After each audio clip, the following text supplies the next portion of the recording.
Welcome AP Electricity and Magnetism students. In the last two videos, I reviewed the concept and the procedures of taking derivatives. But calculus is actually two big ideas. One is the derivative, and the second main idea in calculus is integration.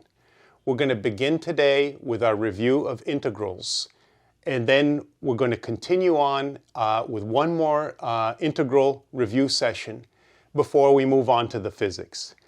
I actually prepared the notes ahead of time, so I'm going to step aside and pause the video to allow you to copy them down.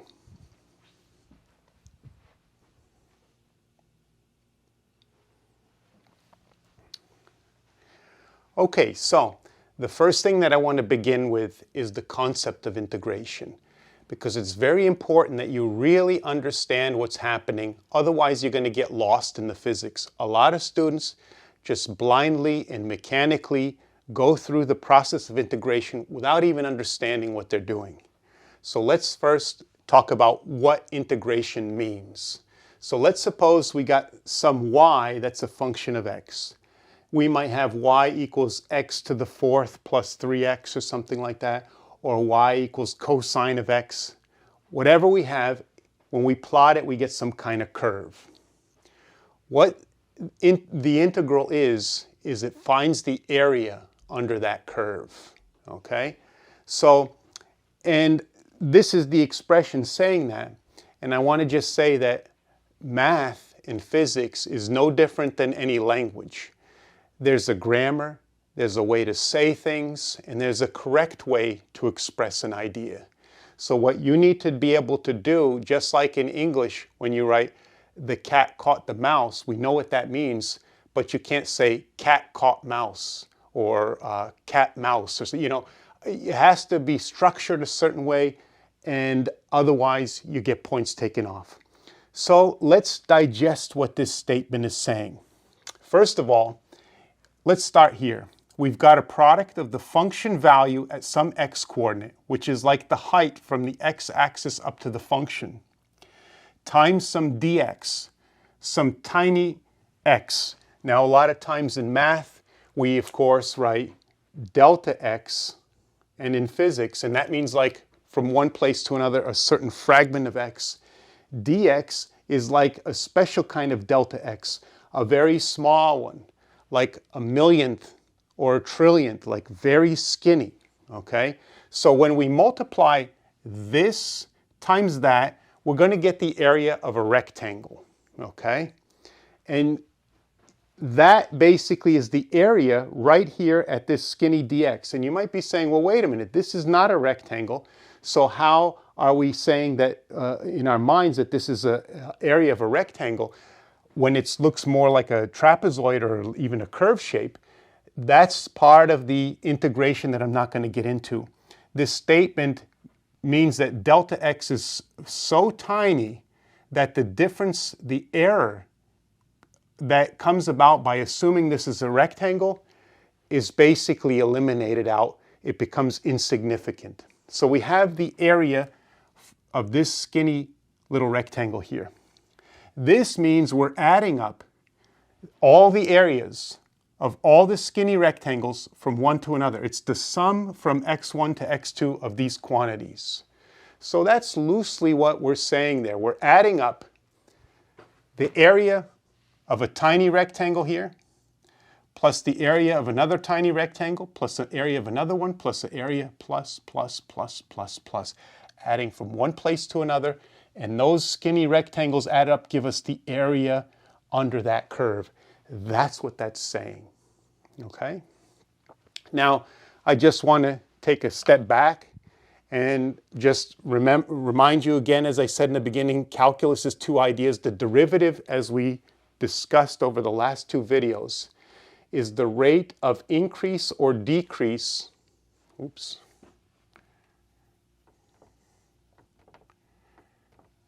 rate of increase, or decrease. All right, well,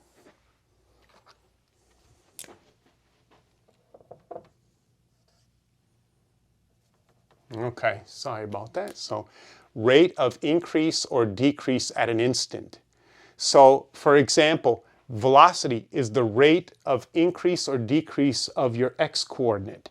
So if my velocity is 0.1 meters per second, that means every second I'm going 0.1 meters per second. Okay, every 1 second I'm moving. It's all you see, I'm moving slow, right?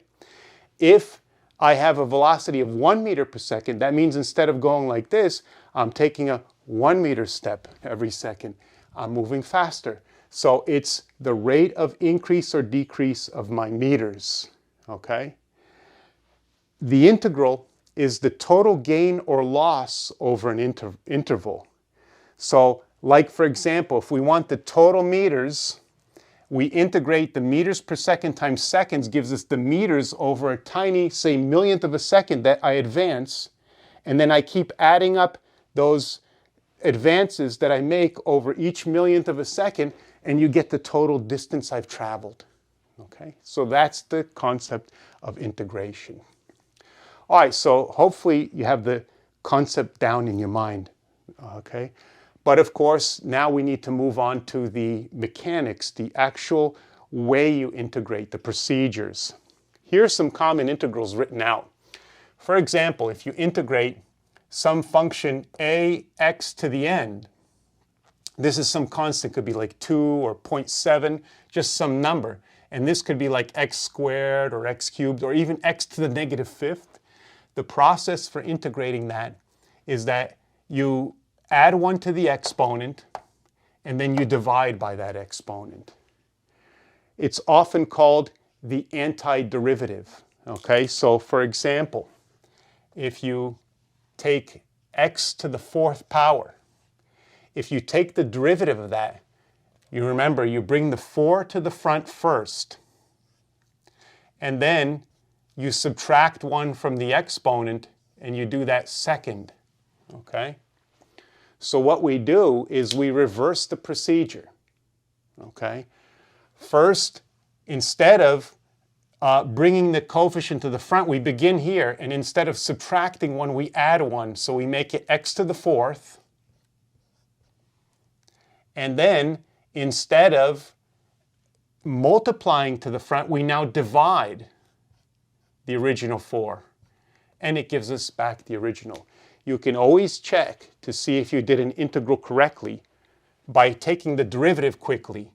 Put n to the n plus 1 here, cancels this one, so we just have a left, and then subtract 1 from the exponent, gives us the n back. And so we got our original function back. So that works for any value of n except for n being negative 1. Like here. Divided by x is like x to the negative 1. When you have some constant times dx over x and you're integrating that from one coordinate to another, that integrates to the natural log. And of course, this bar means the limits. You'll see how that works with later in an example. Okay? And then the exponential integrates, well, remember the derivative of the exponential is just the exponential. So the integral is just the exponential also. But remember, if we took the derivative by the chain rule, I'd have to multiply by the derivative of what's inside, which is a b, right? So I'd put a b right there. Well, with integration, we don't multiply by that b, we're going to divide by that b, right? So that's why we get that a over b. And then the cosine function, a cosine b x plus c, a, b, and c being constants, integrated from one x to the next. Well, remember, the derivative of the sine is the cosine. And then instead of multiplying by the derivative of what's inside, we're going to divide by the derivative of what's inside. And so that's how we know that the integral is the sine.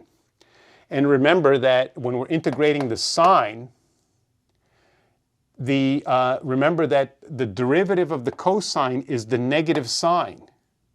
So that's why I have this minus here. So when I do the derivative, I get negative sine times negative gives me positive sine, giving me back the original function. So these are some common integrals.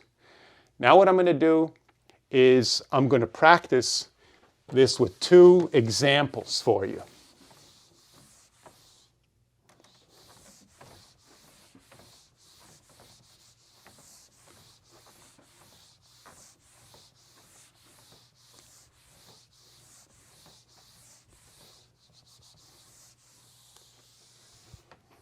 Okay.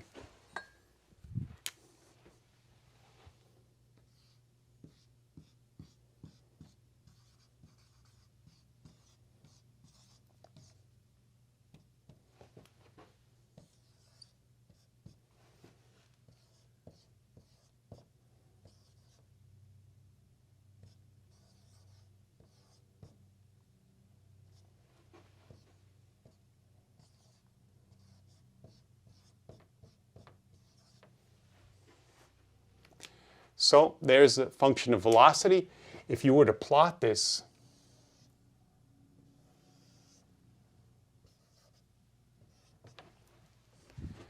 say on a calculator, it would look something like this.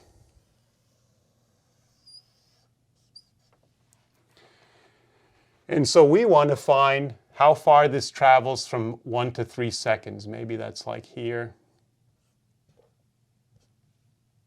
to here or something like that.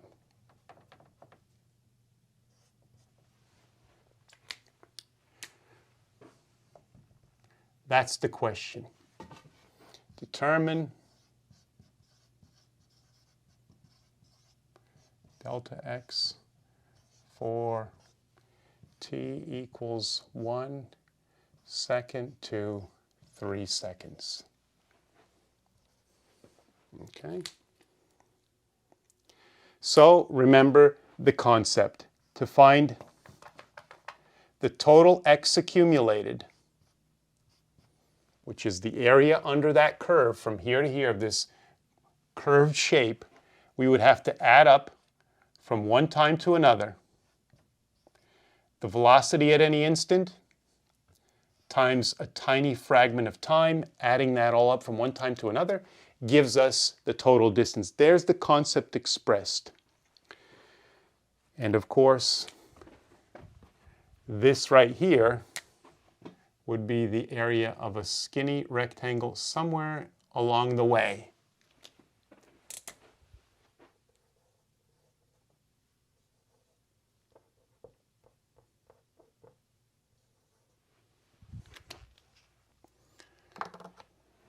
All right, what I'm going to do is plug in my function now into this expression.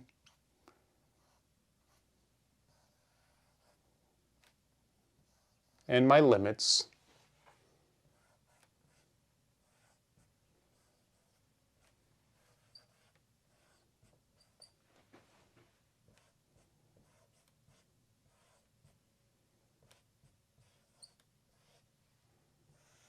By the way, a very common mistake a lot of students make, even I make it sometimes, is to forget the dt. But without that dt, it's really a nonsensical statement. You're saying you're adding up the velocities only. And how does that make any sense that if you add up your meters per second plus meters per second, and then at the end you get like an answer of 10 zillion meters per second, it doesn't make sense. You never were going that fast. So adding up your velocities doesn't make sense. You have to add your velocity times time. So meters per second times seconds gives us the meters here that we're adding up from one coordinate. And then it makes sense, okay? But very common to forget that. Like I said, I do it too. All right, so it's basically this top rule applied multiple times to each of these terms. So we add 1 to the exponent first, making to the 4th power, and then we divide by that. So we have 4 over 4. Maybe a little scrunched up.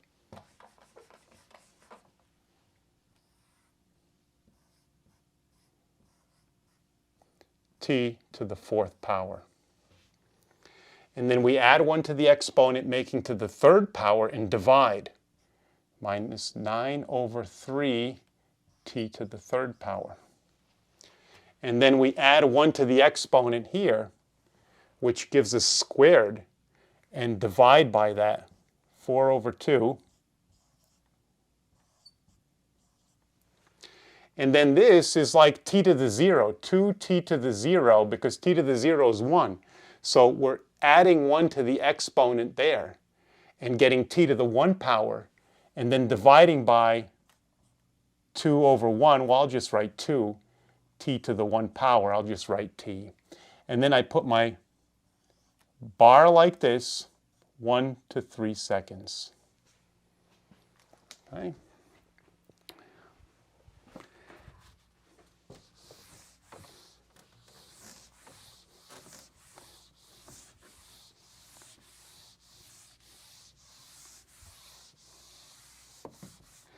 All right, I'm going to pause the video here to allow you time to catch up with the notes.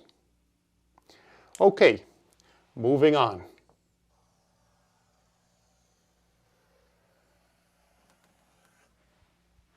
Okay, so we could say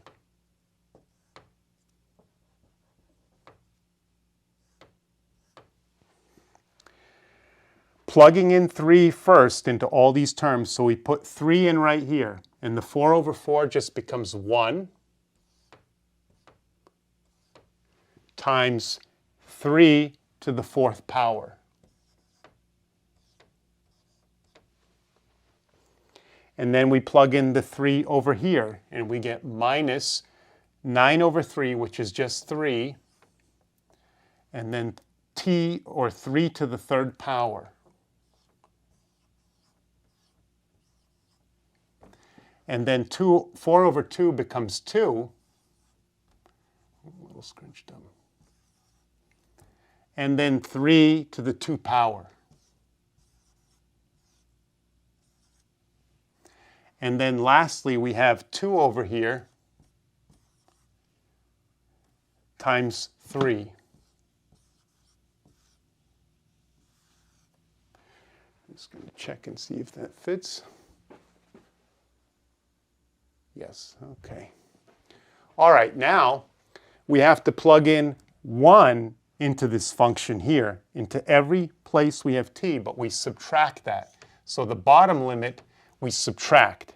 Minus 1 plugged in here, well, we have 1 times 1, 1 times 1 to the 4th, minus 3 times 1 to the 3rd, plus 2 times 1 squared, plus 2 times 1.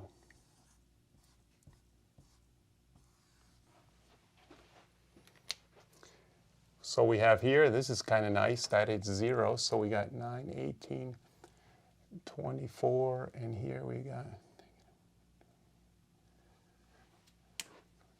22 meters. So that's how far this object traveled from 1 to 3 seconds with that as a velocity function.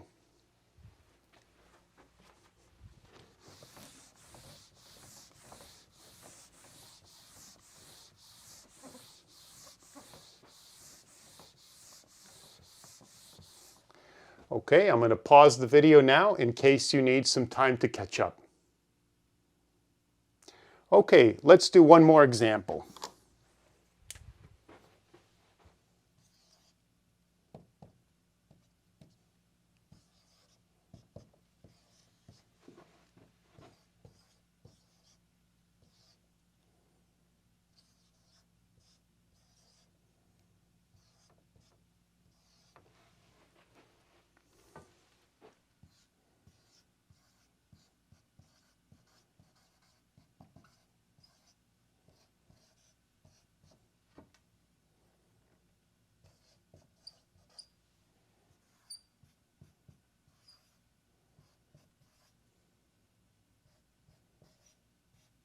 Okay, so there's the problem.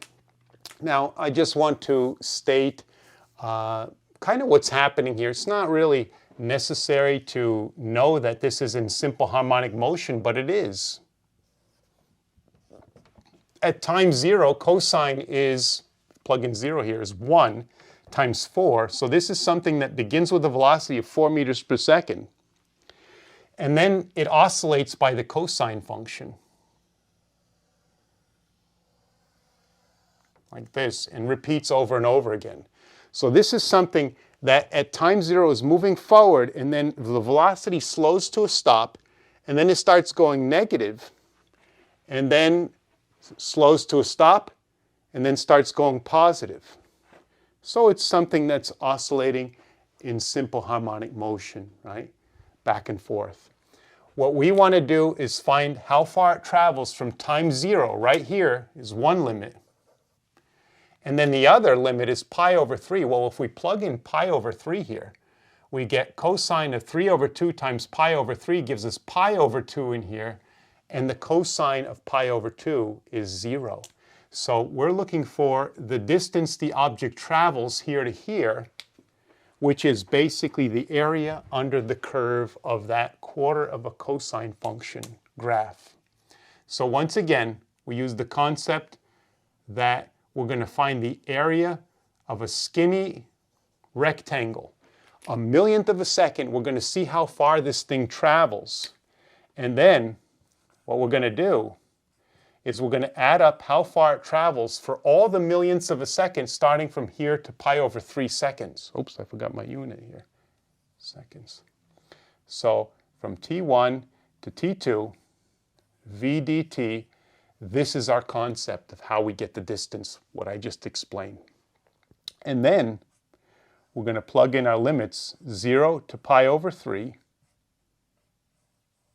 and our function, 4 cosine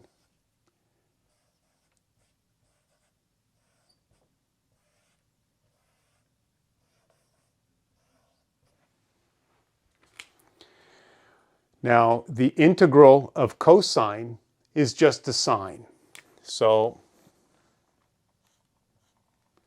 4 sine, oops, I forgot. And then what I need to do, instead of multiplying by the derivative of this, divide by the derivative of this. So dividing by 3/2 is the same as multiplying by 2/3. And then sine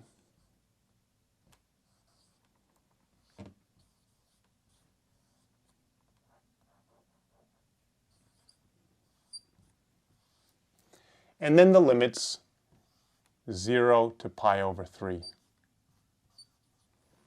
Okay.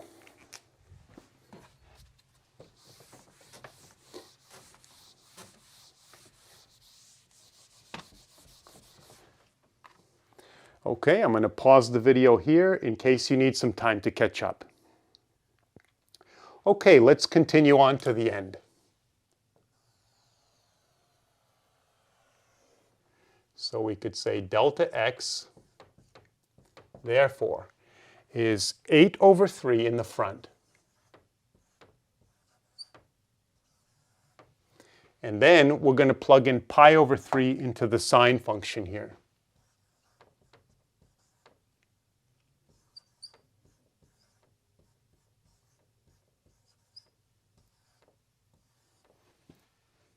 Minus 0 plugged into the sine function. I'll just write it like this because 0 times 3/2 is 0. Now, this simplifies to pi over 2. And the sine of pi over 2 is exactly 1.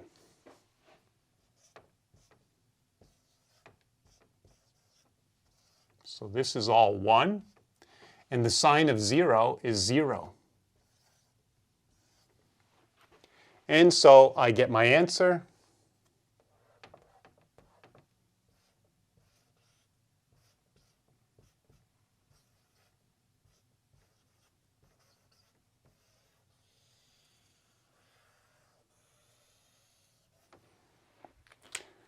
And I'll pause the video to give you an opportunity to catch up. Okay, so that was our first look at integration. Again, I want to emphasize, it's the second idea of calculus, and the concept is as important as the mechanics of integrating. That what you're doing is you're adding up a tiny, in this case, amount of distance that the object travels in like a millionth of a second, and you're adding that up from one time to another, and that gives you the total meters plus meters plus meters plus meters. The total meters something travels over an interval. That's the concept. Okay, so I'll see you in the next video where we'll look at some more concepts and procedures in integration.